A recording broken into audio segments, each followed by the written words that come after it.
काम निश्चित होने वाला है। श्रम मंत्री ने उनको बुलाया और कहा कि भाई मैं आप ही के काम के लिए बैठा हूँ कि जिन लोगों ने थोड़ी पैसा भरा नहीं उनको 3-3 हजार रुपए ज्येष्ठ नागरिक पेंशन आपने पैसे भरे, एक ही आदेश पे चलेंगे, उसके पहले काम होता है।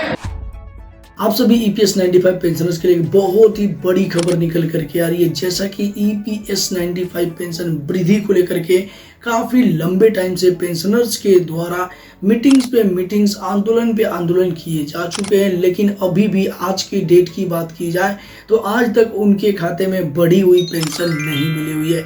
इसको देखते हुए काफी पेंशनर्स बिल्कुल हताश हो चुके हैं, उदास हो चुके हैं कि अब गवर्नमेंट के द्वारा कुछ भी एक्शन नहीं लिया जाएगा। उनका जो पेंशन है वो जस का तस रहने वाला है, बढ़ने वाला नहीं है।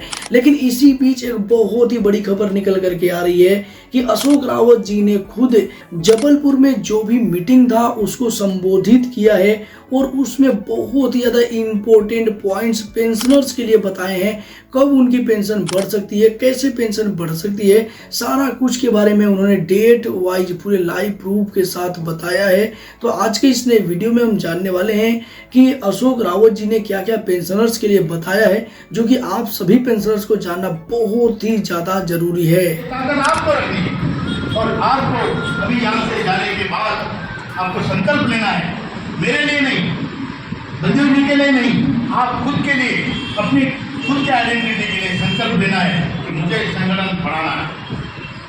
ये कोई पॉलिटिकल संगठन नहीं है। मैं आपको बता दूं, हमारा काम निश्चित होने वाला है। आप यकीन रखिए, हमारा काम निश्चित होने वाला है। उसके ऊपर अभी 9 तारीख को आदरणीय वीरेंद्र सिंह सर जो हमारे महासचिव है वो श्रम मंत्री से मिले। मैं नहीं जा पाया, मैंने बोला आप जाओ।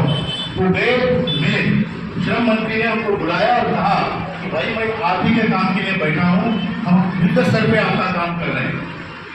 ये श्रम मंत्री के शब्द है। उसके पहले वित्त मंत्री से हम 2 बार मिले।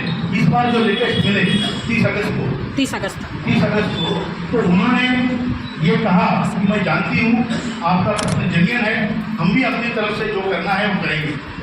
श्रम मंत्री ने भी कहा मैं जानता हूँ कि जिन लोगों ने थोड़ी पैसा भरा नहीं उनको 3-3 हजार रुपये ज्येष्ठ नागरिक पेंशन, ज्येष्ठ नागरिक होने के नाते हरियाणा में 3 हजार रुपये आपने पैसे भरे, आपको इस हिसाब से सस्ता नहीं मिलेगा। और इसलिए पहले हमारी परंपरा है कि किसी को अगर लात लगे तो हम पैर पड़ते हैं, गलती से भी लात लगे तो पैर पड़ते हैं। ये जो पॉलिटिशियन के बड़े बड़े लोग हैं ये हमको लांग के जाते हैं, इग्नोर करते हैं, पूछते तक नहीं। तो हमारा वजूद, हमारी आइडेंटिटी कहाँ से आई? हमने ये कहा है कि इस बार एक ही आदेश पे चलेंगे, उसके पहले काम होता है तो उनका काम करेंगे, नहीं होता है तो नहीं करेंगे। ऐसा भी लेकिन होता नहीं है, जो काम करेगा उसका काम हम करेंगे, नहीं करेगा उसको हम सबक सिखाएंगे। ये बिल्कुल पक्का है, जो आपने कहा है वो गांधी की लाठी हम सबने हाथ में दी। मैं तो संगठन की पृष्ठभूमि क्या है उसको आपको बताना जरूरी समझूंगा, क्योंकि जब तक पृष्ठभूमि पता न चले तब तक ये संगठन क्या काम कर रहा है उसको आप लोग और हम सब नहीं समझ पाएंगे।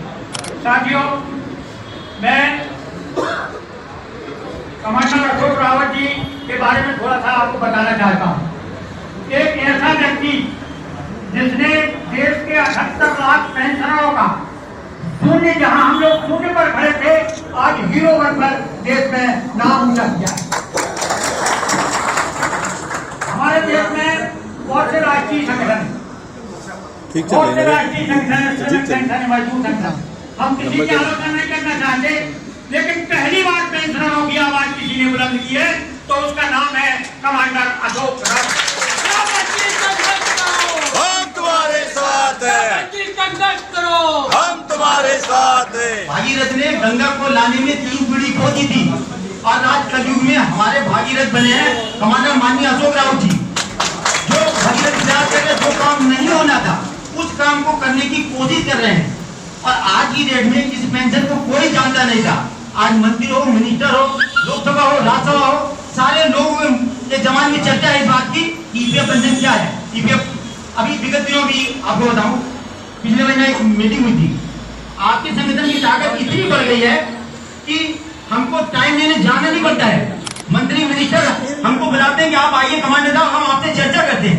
ये ताकत क्यों बनी है? क्योंकि आप और हमारे सारे लोगों के जुड़ने के कारण। तो आप इसी तरह सोचते रहे। तो जैसे कमांडर साहब एक ही चीज चाहते हैं, सुभाष चंद्र बोस जी नारा दिया करते थे कि आप हमें खून दो, हम तुम्हें आजादी देंगे। और कमांडर साहब कहते हैं आप हमें साथ दो, हम आपको ईपीएफ पेंशन दिला के रहेंगे। आपसे हमारा निवेदन है कि आप संगठन की ताकत कैसे बढ़ाएं। बाकी सारा काम तो वो कर रहे हैं, केवल हमको पीछे खड़े होना है, खड़े होकर अपनी ताकत दिखाना है कि हम कमांडर जी के साथ हैं। तो हम ये सारे लोग आपसे निवेदन करते हैं कि आप लोग अपने अपने साथियों के साथ, यदि हम एक आदमी को फोन करते हैं, आप अपने 5 साथियों को फोन कीजिए, वो 5 साथी फोन करें, उन सबको इनके संगठन से जोड़े। हमारा अपना जबलपुर में सबसे बड़ा काम है कि हम जितने लोगों को जोड़ेंगे, जब हम शक्तिमान बनेंगे तभी हमारी बात सुनी जाएगी। सामर्थ्य को नहीं बहुत घुसाएंगे, जो सामर्थ्यवान होता है उसको कोई जोर नहीं लगता, जाए जितनी गलती कर जाए। अभी माननीय कमांडर साहब ने भी यही शब्द बोला है। तो आप शक्तिशाली बनेंगे तभी आपकी बात सुनी जाएगी, पूछी जाएगी, आपका मान होगा,